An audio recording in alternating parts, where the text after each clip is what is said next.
Na Bíblia, poucas pessoas gozaram de um privilégio de estar a sós com Jesus.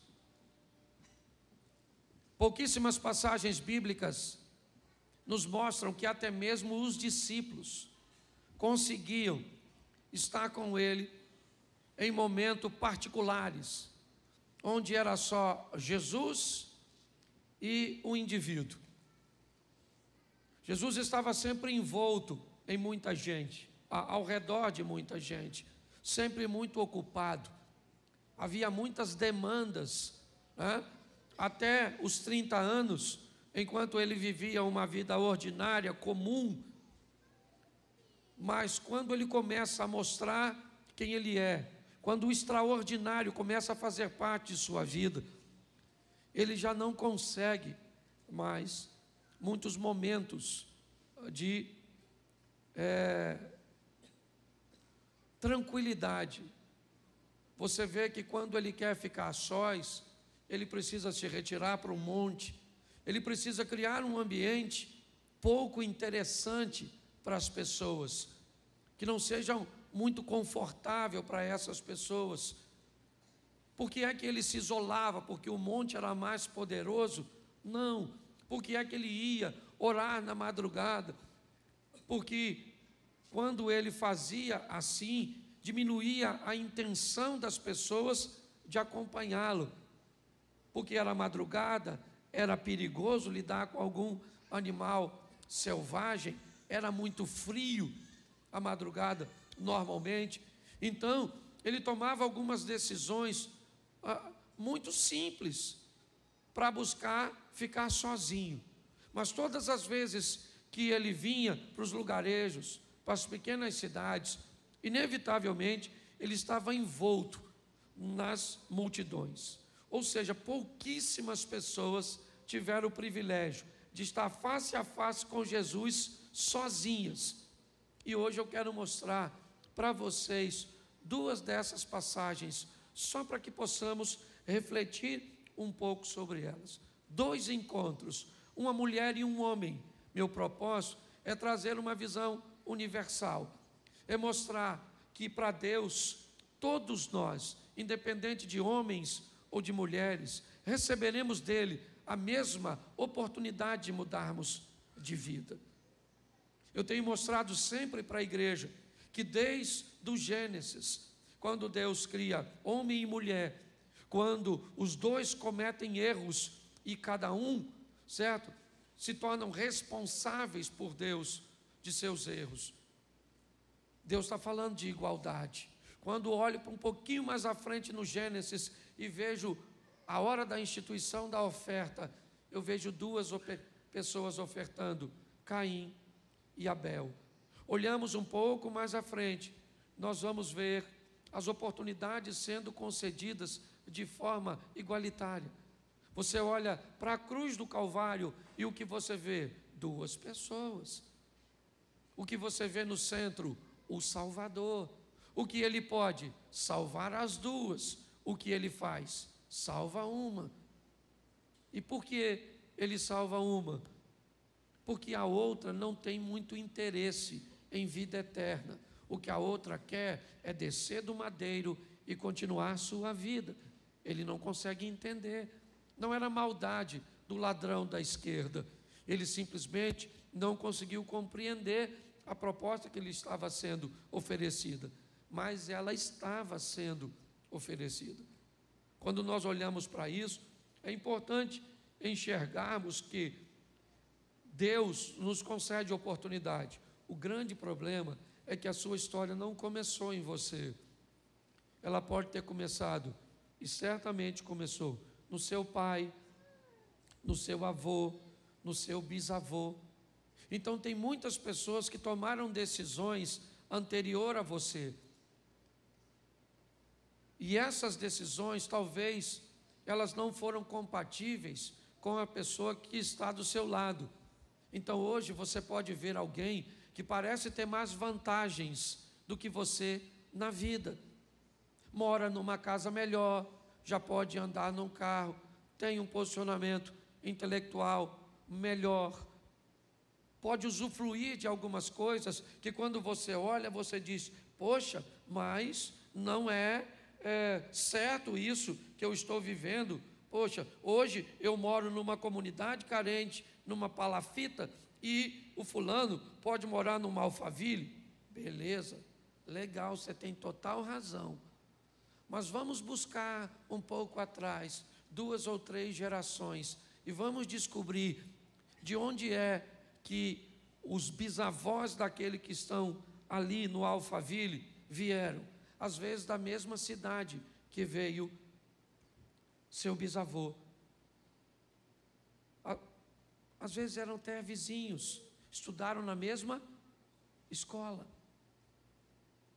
Então é muito importante nós entendermos uma coisa, se você quer caminhar com Deus, é que Ele é justo.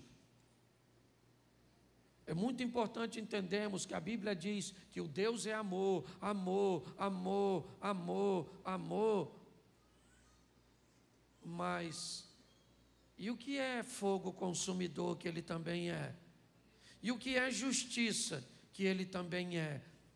Será que muitas vezes eu não estou tentando manipular uma informação para que ela me favoreça? Então eu quero te mostrar rapidinho, sabe? Porque hoje eu quero mostrar para você a samaritana, porque o meu assunto hoje é água, é isso. Samaritana e Nicodemos. Duas pessoas que conseguiram o que poucos conseguiram, estar a sós com Jesus. A samaritana consegue estar a sós com ele no poço de Jacó. Nicodemos consegue estar à noite com Jesus, pois vai abordá-lo às escuras, aproveitando uma oportunidade.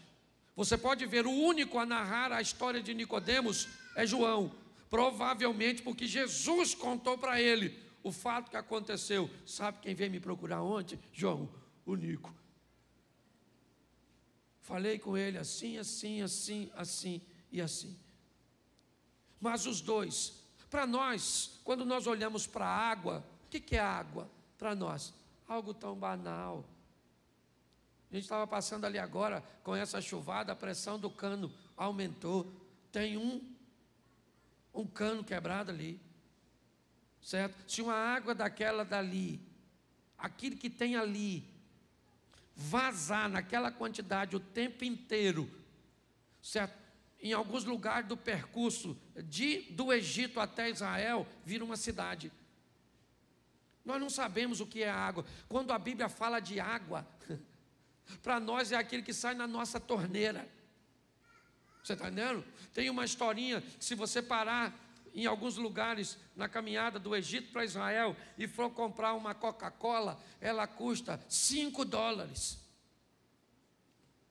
E 1 litro de gasolina pode custar 60 centavos. Estou só usando uma linguagem aqui, ok? E aí tem uma história de um cara que reclamou e disse: amigo, isso é um absurdo.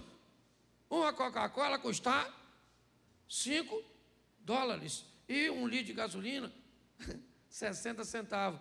Aí o balconista veio, colocou o litro de gasolina e falou assim: então bebe.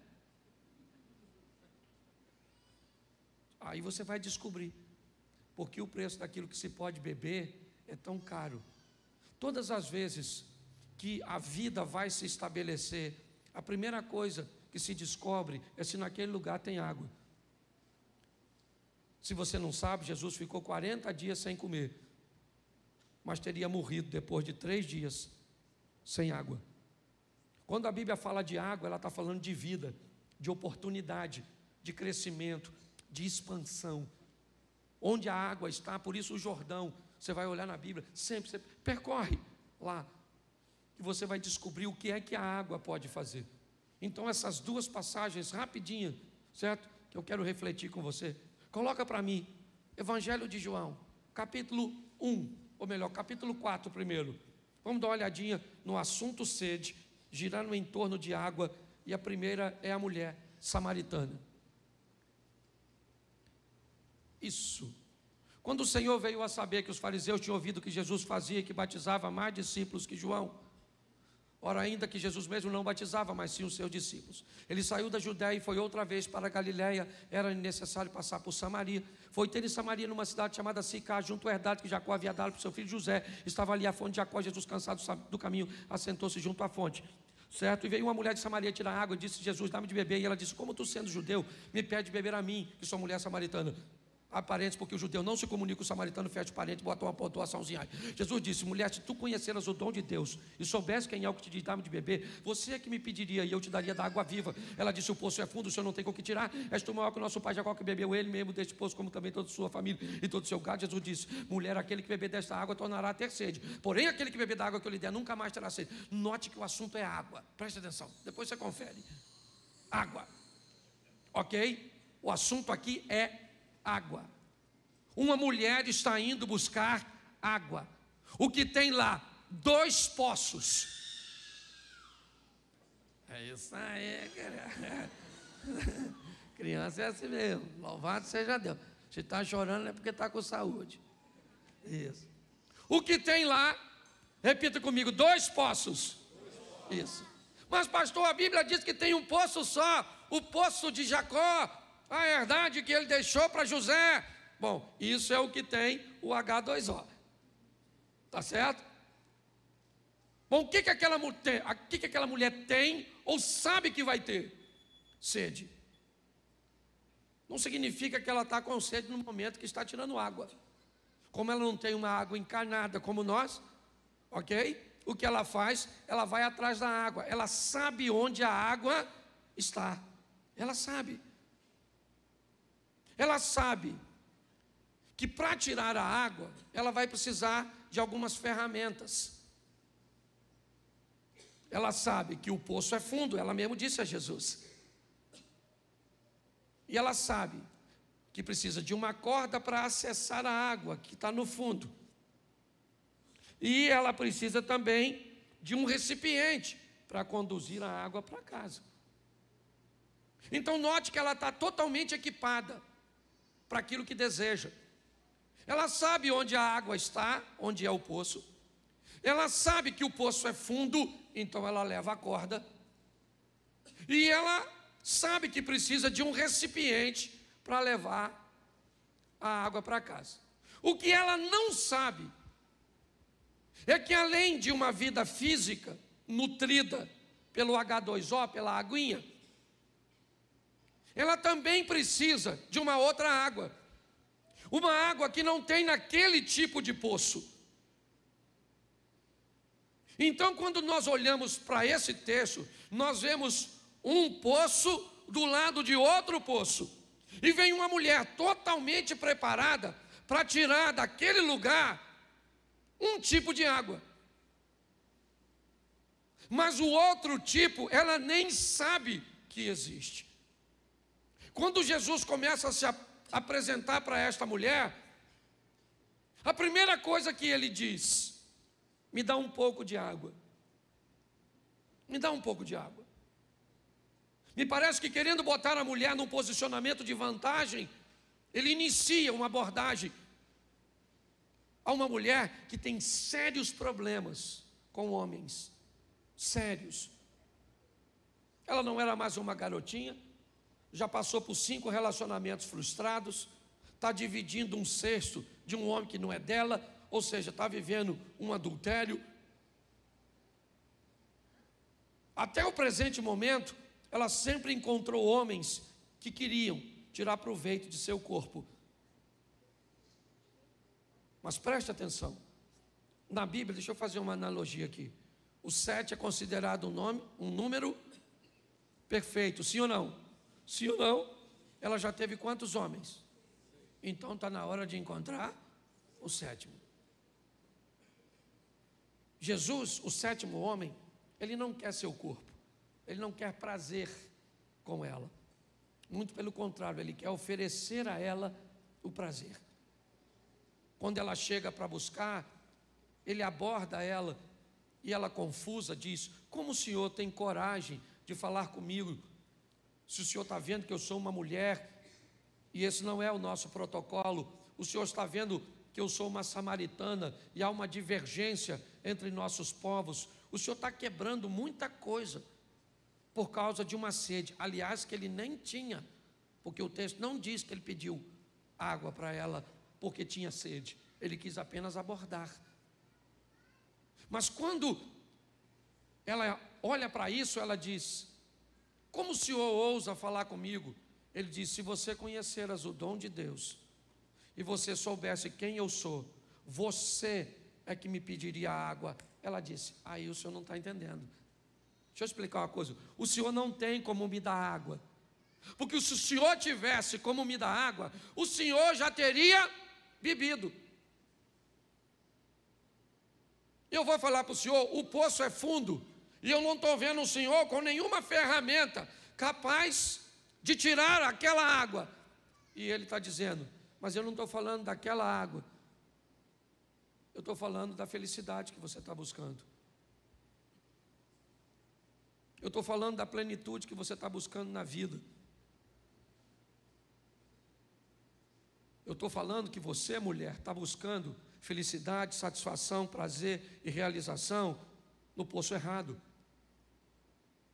com decisões erradas. Por que é isso? Qual é o problema da felicidade? O problema é que todo mundo deseja alcançá-la, mas o problema é que onde ela vai estar? O que é ser feliz para você? É grana no bolso? Beleza. Você acha que quem tem dinheiro no bolso é feliz?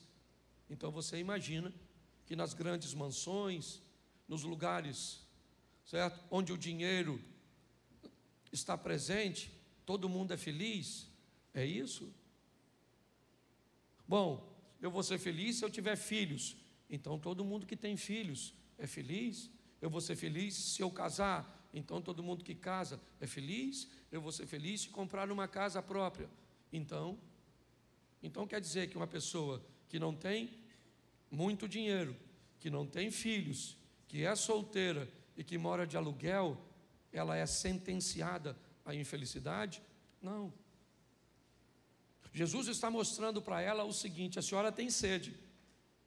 E quando é sede do seu corpo, a senhora sabe onde buscar e tem ferramentas para levar. Mas quando é sede de alma, eu vou falar para a senhora: eu sou, certo, uma fonte de água viva, que vou entrar na senhora e a senhora nunca mais vai ter sede. Nunca mais a senhora vai precisar de nada para te fazer feliz, porque feliz eu vou te fazer feliz. Você está entendendo? Hoje as pessoas estão buscando por isso. Eu quero ser feliz se eu tiver isso, eu não vou ser feliz, eu não vou. Então tá bom. E se você não alcançar o que quer? Você mesmo determinou a sua infelicidade. Se eu não tiver filho, eu não sou feliz. Então tá bom, cara.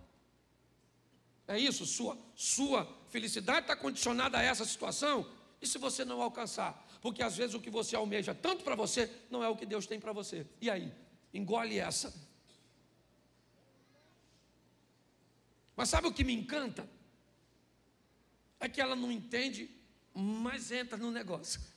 Ela falou: o poço é fundo, o senhor não tem com que tirar. O senhor é maior que o nosso pai Jacó, que bebeu ele mesmo deste poço, toda a sua família e todo o seu gado. Jesus falou assim: ô mulher, vou falar uma coisa para tu. Escute só. Quem beber dessa água, volta aqui para buscar amanhã.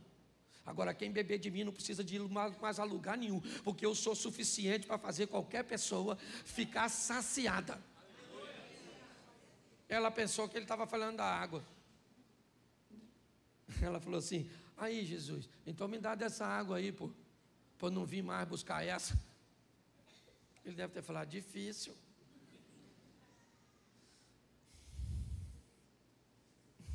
Você não entendeu nada. Então vamos mudar de assunto? Não queria mexer nisso, mas vou. Vai chamar seu marido. Aí ela falou: marido? Caraca, vamos voltar para a água, que eu acho que eu ia ficar mais confortável. Deixa eu explicar ao senhor: eu não tenho marido não, moço. Eu sou solteira. Aí ele falou: pois é, dona. A senhora não tem, porque a senhora já teve 5, já está com um que nem é seu. Ela falou: caramba, fofoca terrível. Ela não sabe que ele é Jesus. Então ela deve estar falando: puxa vida, descobriu quem eu sou. Caramba. Ô moço, eu estou vendo que o senhor é profeta. O senhor é alguém diferente. O senhor não é igual aos outros homens que eu encontrei. O senhor é diferente. O senhor sabe o meu passado. O senhor sabe quem eu sou. O senhor me conhece e eu não sei nada a seu respeito. Essa é a grande questão. Pare para pensar nisso. Ele sabe quem nós somos. Poucas coisas você sabe a meu respeito. O que você sabe a meu respeito? Você me conhece há quanto tempo? Você não sabe o que eu passei na infância, na minha adolescência, na minha juventude, os traumas que eu já enfrentei, as escassez, os problemas, tudo que eu já... E ele sabe de tudinho. E mesmo assim, me deu a oportunidade de me oferecer uma água que uma torneira não me dá. É muito importante nós entendermos isso. Jesus está mudando a história dessa mulher. E pense num troço absurdo, é o que ele vai fazer com ela. Ele conversa com ela e fala coisa com ela que ele não disse para seus discípulos. Ele dá instruções. Que tem essa mulher para receber isso? Sabe onde os discípulos dele estão? Enquanto ele está conversando com a mulher? Na cidade de Samaria. Sabe o que tem lá? Muita gente que Jesus quer salvar. Jesus diz para seus missionários, 12 missionários, vão até Samaria comprar comida. E eles vão para comprar comida. A mulher veio para pegar água. Olha só. Quando Jesus termina de conversar com ela, ela deixa o cântaro. Depois você dá deixa eu ver se eu consigo te mostrar aqui.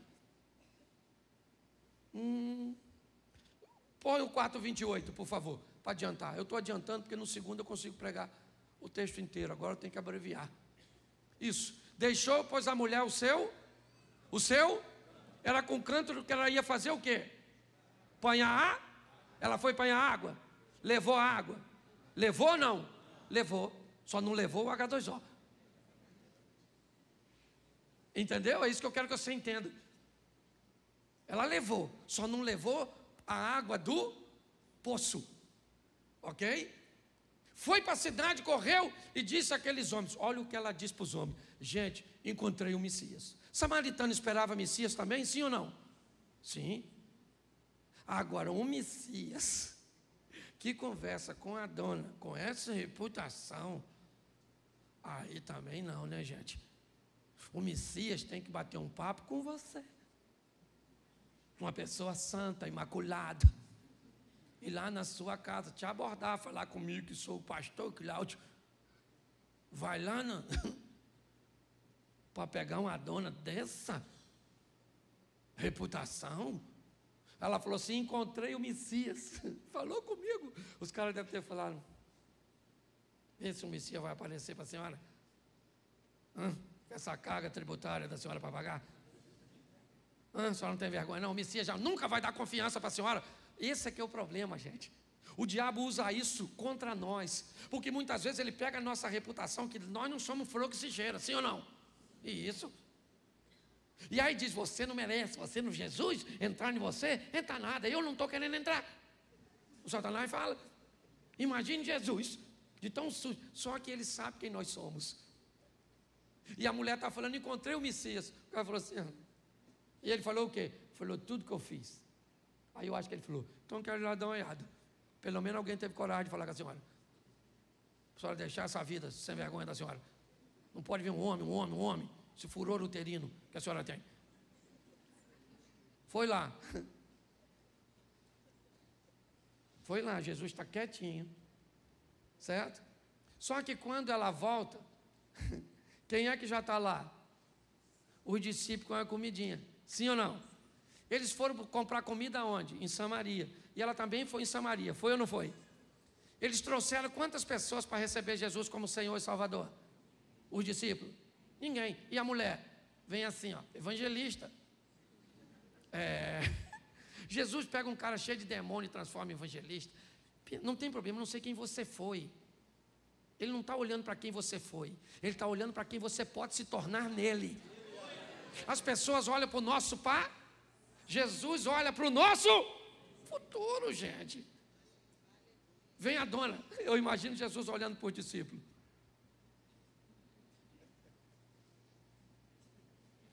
aquilo é que é evangelista. Olha como é que a dona vem cheia de alma e vocês vêm cheio de sacolinha do supermercado. O que é que ela trouxe? Gente que também tinha sede. Quando você olha para essa mulher, você descobre um evangelho que pode mudar pessoas na hora. Porque tem gente que muda na hora. Deixa tudo para trás, passa a ler a Bíblia, a orar. Tem gente que muda instantaneamente, sim ou não? E de forma descarada. Mas esse não é o único modelo. E aí eu quero te mostrar o outro camarada que também encontrou com Jesus sozinho, o tal do Nicodemos. O assunto também ainda continua sobre água. Só que não é uma água para beber, é uma água para tomar banho. A água do Nicodemos, certo? É uma água simbólica que Jesus está falando. E coloca aí João 3:2. Note que eu peguei os dois textos para ficar fácil. João 3 e João 4. Que depois fica fácil você conferir em casa. Lê essa história. João capítulo 3, verso 2. E foi ter de noite com Jesus e disse-lhe: Rabi, bem sabemos que és mestre vindo de Deus, porque ninguém pode fazer esses sinais que tu fazes, se Deus não for com ele. Preste atenção. O que ele tem? Sede. Mas pastor, que sede? Ele não tem cântaro, ele não tem corda, não tem água aqui. Nicodemos tem uma questão na sua mente, ele não consegue entender. Quando a Bíblia diz sede e fome de justiça, ok? Ela não está falando de uma sede de água. Então é uma linguagem figurada. O que nós estamos vendo é um homem que ele tem sede. Ele quer respostas, ele não está entendendo o que está acontecendo, ele está olhando para Jesus e as coisas não estão se encaixando. Então ele aborda Jesus e consegue fazer isso sozinho.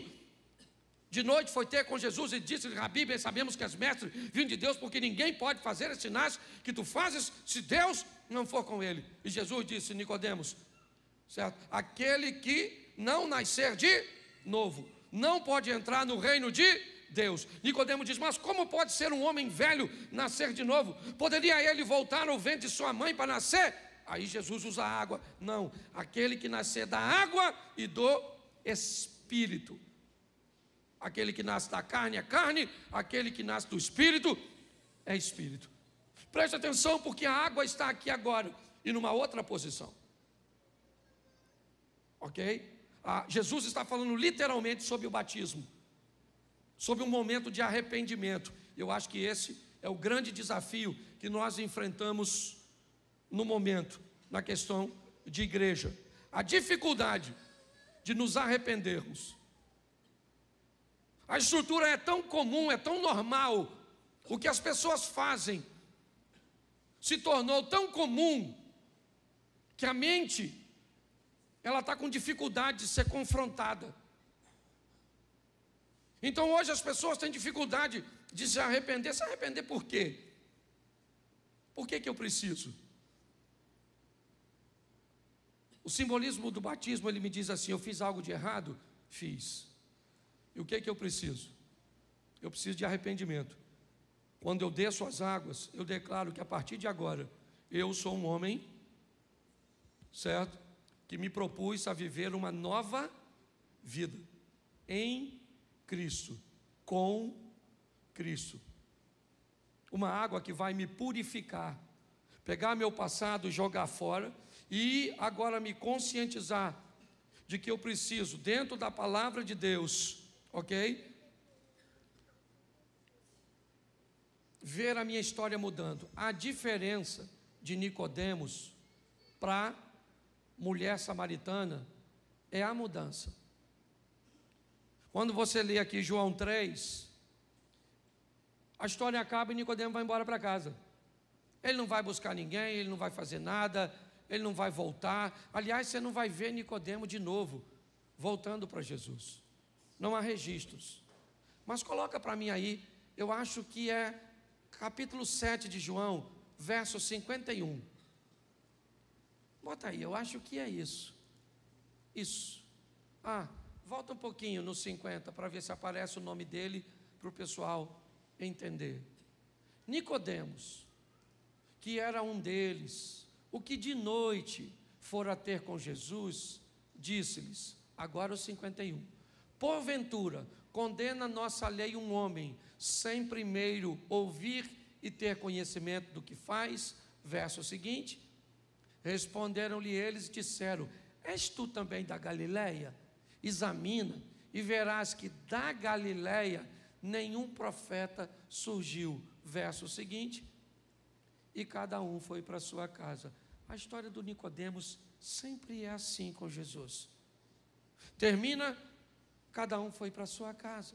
Jesus foi para dele, Nicodemos foi para dele, e parece que não aconteceu nada. Nesse texto de João 7, estão acusando Jesus de ter demônios, de ser um charlatão. Nicodemos então entra e diz, gente, presta atenção, nós não tratamos as coisas assim. Não é assim que tratamos. Vamos trazer Jesus aqui e vamos ouvi-lo. Aí os outros disseram, o que é isso, Nicodemos? Não há necessidade disso. Olha para as escrituras, da Galileia nunca surgiu profeta, cara. O que é? Nicodemos calou a sua boca e foi para casa. Ele é crente? Não sei. Porque o modelo de crente que nós estabelecemos são aqueles reativos momentâneos. É a mulher samaritana, é quem vai para o embate. Capítulo 19, verso 38, por aí, irmão, me ajuda aí que eu estou terminando. 38, 39, é por aí. Isso. Depois disso, José de Arimateia, que era discípulo de Jesus, discípulo de Jesus mais, ele estava andando com quem? Com quem? Vamos lá, bota o verso seguinte, depois eu volto nisso, só para você entender. Foi também? O José de Arimateia estava andando com quem? O José de Arimateia era discípulo de Jesus, porém, ele andava com, que provavelmente era discípulo de Jesus, porém, aprenda uma coisa, tem lugar e ambientes que você pode viver com Jesus explicitamente e tem liberdade para falar, e dá para expor como uma mulher samaritana, mas tem lugar que não dá para falar, tem ambientes que não dá para seguir o mesmo modelo. Só que se pessoas não seguem o mesmo modelo, inevitavelmente nós tratamos ela de forma diferente. Quando nós olhamos para essa história, esse é o Nicodemos, o mesmo que estava no capítulo 7, o mesmo que estava no capítulo 3, o mesmo. E ele encontrou com Jesus e teve uma transformação. Mas como ela não segue o padrão, e é esse o problema. Hoje nós precisamos de pessoas cheias de Cristo, para estar em todos os lugares. Lugares mais tímidos que você, para falar e para expor, tem que ser um pouco mais delicado, ok? Ambientes um pouco mais desafiadores, que você precisa de uma estratégia muitas vezes oculta. Ah, mas não pode. Ah, não pode. O diabo pode vir de lá para cá trabalhando de forma oculta, trazendo pessoas cheias dele para dentro de igrejas. E nós não podemos sair daqui cheio de Deus para outro lugar para mudarmos a história. Então descubra a maneira que Deus quer te usar. Se o ambiente dá para ser explícito, seja explícito. Seja como uma mulher, largue tudo, vá até lá e diga, eu achei alguém que mudou a história da minha vida. Mas o Nicodemos não disse, gente, eu conversei com ele de noite, sozinho, só eu e ele. O Nicodemos falou isso? Porque se ele falasse, ele seria expulso do local. Hoje, todas as áreas, sabe por que as artes estão o que estão? Porque os cristãos não foram para elas. Porque, preocupados com a persuasão que ela poderia fazer na sociedade, disseram que as artes eram do demônio. A política é do demônio, o sexo é do demônio, o dinheiro é do demônio, é tudo do demônio. E sobrou o que para a gente? É igual quando eu fui fazer a igreja e pintei de preto. Aliás, que nem é preto, é cinza. Certo? Mas aí, nossa, que é isso? Bom, se a gente pintar de amarelo, diz que é do Zé Pilintra. Vermelho é da Pomba Gira. O branco é do espiritismo. Então eu não tinha cor para pintar. Porque qualquer cor alguém tinha dono. E pastor, por que você pintou de preto? Porque esconde as imperfeições, é mais barato, aqui é alugado. Não precisava dar um grande... É só isso. Não, eu vim aqui, um menino, que ele parecia um inferno. Não, inferno é a sua mente. Aí para onde você olha, você vê a escuridão. Nós temos que quebrar, é isso aqui, gente, transformável pela renovação da vossa, para que você descubra qual é a boa, perfeita e agradável vontade de... Então eu não sei como é que Deus mudou sua vida. Pare de falar, você mudou rápido, espere o outro mudar. Às vezes a senhora entra, se converte, seu marido muda da noite para o dia, e a senhora vem arrastando, mudando. Às vezes é a senhora que mudou na hora, porque tem áreas que um muda mais rápido que o... E isso é extraordinário. Então vamos sair daqui para viver o Cristo. Pastor, o senhor não vai falar, falta 5 minutos, de política hoje? Não vou. Nós só vamos orar. Se ganharmos no primeiro turno, eu não quero mais política na minha boca e nem na minha rede social, porque eu não estou aqui como pastor para ficar falando de política. Mas pastor, o senhor já falou. É claro que eu falei, eu tinha que entrar no ambiente. Tá certo? Hoje fiz minha última postagem, tirei uma foto com essa dona, postamos, cumprimos lá nossa obrigação de cidadania, porque eu sou pastor, posso falar de nada, tudo que eu falo eu sou pastor. Falo de sexo, não posso falar que eu sou pastor. Pensa se eu fosse falar com ela, amor, vamos fazer sexo, e ela falasse, ô Cláudio, você é pastor. Você não pode falar disso comigo não. Olha o Cláudio no sal. Aí eu vou falar de política, eu vou falar tudo que eu for falar, eu sou cidadão. Então nós vamos orar, nós já votamos, amém? Amém. Então se você é esquerda, se você é direita, nós somos irmãos. Uns, certo? Pensa de um jeito, outros pensam de outro, e aqui não temos nada disso não. Certo? Quem ganhou, eu falei, Deus até cobrou algo de mim, muito, na live, eu estava na live, quando eu falei assim, não sai da minha boca uma oração para que o Lula ganhe. E aí o Espírito Santo falou comigo assim, mas também nunca saiu uma oração para ele ficar curado e se converter. Falei, sangue de Jesus tem poder. Terminou, eu falei, Senhor, cura aquele homem.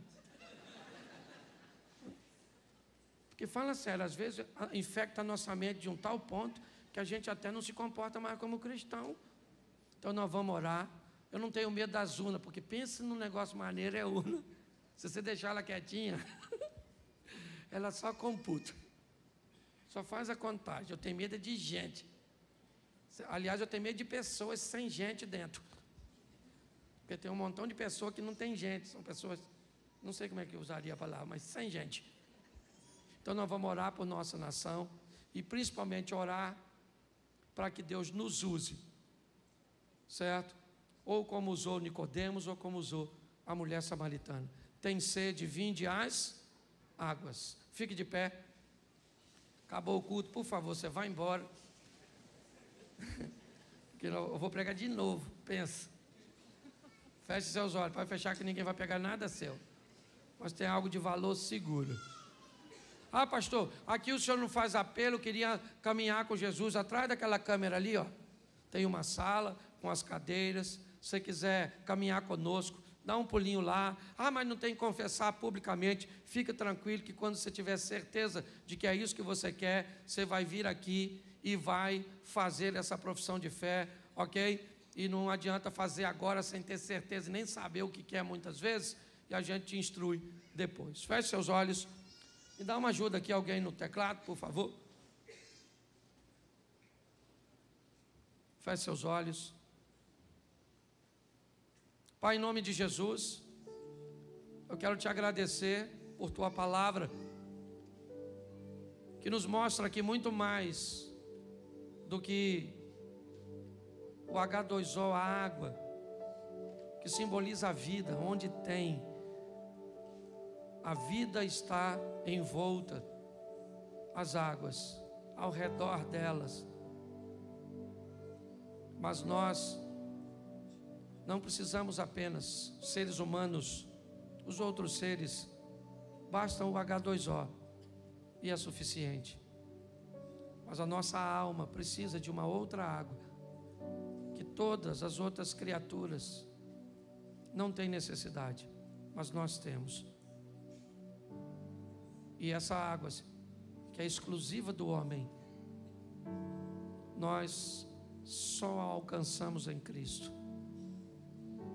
Por isso, Pai, queremos ser felizes, mas que venhamos entender que não há felicidade sem uma alma preenchida pela Tua presença. Abençoa este povo que se chama pelo Teu nome, e que o reconhecimento dessa necessidade faça com que Te busquemos, venhamos Te receber, ó Pai, como Senhor e Salvador de nossa vida. A transformação pode acontecer rápida, explícita ou vagarosa, como a de Nicodemos, mas o importante é que ela aconteça e que andemos de fé em fé, de glória em glória, onde o amanhã será melhor, mais promissor do que o hoje. Toma nossa nação nas Tuas mãos. Já fomos às urnas, votamos e sabemos que o Senhor não decide quem é o presidente. O Senhor apenas já sabe, mas o Senhor não vota. Quem decidiu o presidente foi o povo, e não foram os evangélicos, porque eles são minoria. Quem vai eleger o presidente são os cristãos. E como cristãos,